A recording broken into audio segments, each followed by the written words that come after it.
मालिक की प्यारी सासंग जियो और बेपरवाह जी सच्चे दादा रहबर का MS जी भंडारा 1 जनवरी से शुरू हुआ है और ये तो चलता ही रहना है, क्योंकि उनकी रहमो करम कम होने का तो सवाल ही नहीं, ये तो बढ़ते ही रहना है। आप सबको पावन अवतार महीने की, खास करके MS जी इस अवतार महीने की बहुत बहुत बधाई, सबको बहुत बहुत आशीर्वाद। और बताने की जरूरत नहीं, आम कहा जाता है कि चेहरा चुगली खा जाता है, तो हमारे बच्चों का चेहरा तो चुगली नहीं खाता बल्कि महक रहा है, चहक रहा है और शब्द अल्फाज छोटे पड़ जाते हैं। बहुत ही अच्छे लग रहे हैं सारे बच्चे, और लगे भी क्यों ना, इससे बड़ा त्योहार एक मुर्शिद के पूर्ण मुरीद के लिए कोई और हो ही नहीं सकता। तो सतगुर उस दाता रहबर के परोपकार गिनाने में, लिखने में, बताने में आ ही नहीं सकते। पर इसका मतलब ये नहीं होता कि हम गाएं ना या लिखें ना। हर कोई अपने अपने हिसाब से लिखता है, हर कोई अपने अपने दिमाग के अनुसार लिखता है। पर सूरज को दीपक दिखाने से माना कि सूरज पे कोई फर्क नहीं पड़ता, लेकिन सतगुरु के गुण गाने से सतगुरु पे फर्क पड़ता है। जिसकी जैसी भावना होती है उसको फल अवश्य मिलता है। बुरी वाले को तो कुछ नहीं, उसको तो बुराई। अच्छाई वाले को, जो अच्छी भावना लेके आते हैं, शुद्ध विचार लेके आते हैं, उन्हें बेनतहा खुशियां मिला करती हैं। और एक मुरीद, एक शिष्य तभी बेनतहा खुशियां ले सकता है अगर वो वचनों पे अमल करे। गुरु को मानना तो सबसे पहले जरूरी है, उसके बाद सबसे ज्यादा जरूरी होता है गुरु की मानना। अन्यास अचानक गुरु कुछ कह दे, हां हो जाए तो सब कुछ मिल सकता है, और ना हो जाए तो कर्मों का फल। इसका मतलब यह नहीं होता कि आपने ना कर दी तो कोई आपको बद्दुआ मिलेगी, ऐसा नहीं। लेकिन जो आपके कर्म हैं वो भोगने पड़ सकते हैं। हां कह दी, चाहे अनजाने में या यूं कह लीजिए कि लगा कि मेरा गुरु मुझे सही कह रहा है, तो वो हां पता नहीं कितना कुछ दिलवा देती है। बहुत सारी बातें होंगी, बहुत सारी चर्चाएं करेंगे, पर एक छोटी सी बात बेपरवाह जी की ख्याल में आई, पहले भी आपको सुनाई है। हम एक बार बेपरवाह जी के पास आए, उनके चरण कमलों में बैठने का समय मिला। ये गुरगद्दी से पहले की बातें हैं। तो चर्चा होती रहती थी, हम पीछे बैठते थे चुपके से, बस दर्शन करते रहते थे, निगाह से निगाह मिलाते रहते थे, चलता रहता था प्रोग्राम, बात नहीं करते थे। तो उस दिन बेपरवाह जी ने पूछा, अपने मोहनलाल जी थे इनसे, और क्योंकि ये सेवा में आया करते थे, कि भाई गाड़ी किसकी है। अब बेपरवाह जी को तो पता ही था, उन्होंने बोला जी इनकी है, हमारी तरफ से की। कहते जी ये चलाता दूसरे का नाम लेके, कहते ये चलाता बहुत बढ़िया है। तो बेपरवाह जी जब गाड़ी उनकी है तो चलाएगा भी वही भाई। इतनी बात क्या कि बेपरवाह जी और बातें करने लगे। बाहर निकलते उन्होंने कहा कैसे है।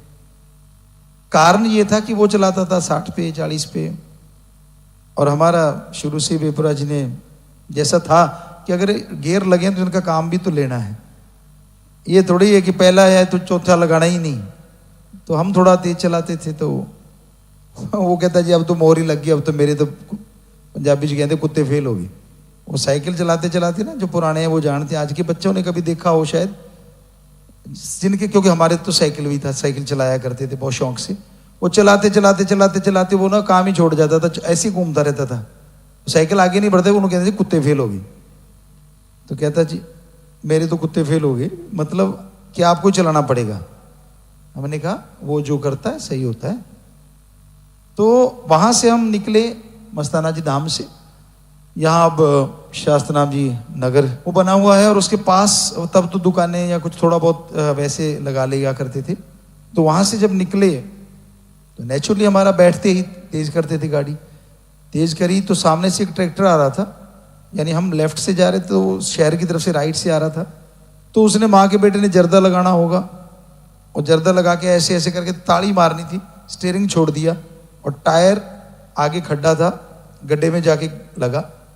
और टायर लगते ही फोर्ड ट्रैक्टर था, वो फुल स्पीड में था और एकदम हमारी तरफ आया। गाड़ी हमारी बराबर पहुंच गई, लेकिन क्योंकि स्पीड हमारी ज्यादा थी तो बस 1-2 इंच से हम निकल गए।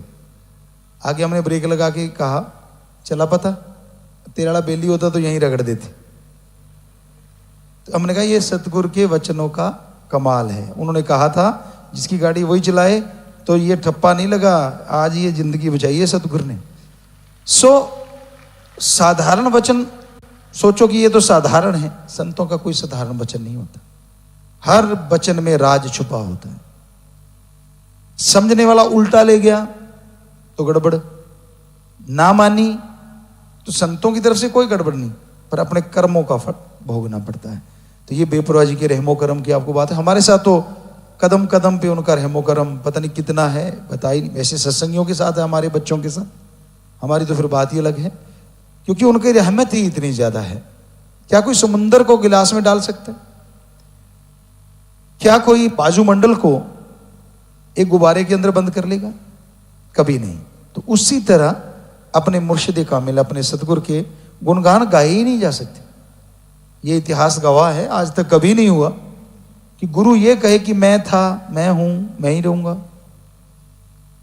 तो वो तो आपने वचन सुन ही लिए कि हम थे, हम हैं और हम ही हैं, बस बात खत्म। वो तो सेवादारों ने तो खास करके सुन लिए थे उस दिन। ऐसा वचन रूहानियत के, सूफियत के इतिहास में पहले कभी नहीं हुआ। तो ये उनकी रहमत है, उनकी कृपा है। वो कर्ण करावणहार शासत नाम श्यामस्तान दातार।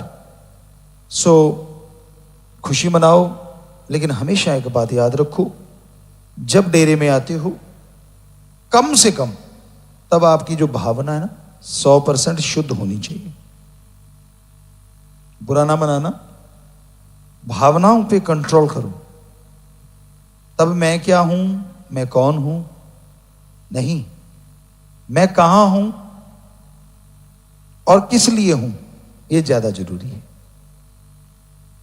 मैं अपने मुर्शिद का एक भक्त हूं और मैं दर्शन करने और सुनने आया हूं।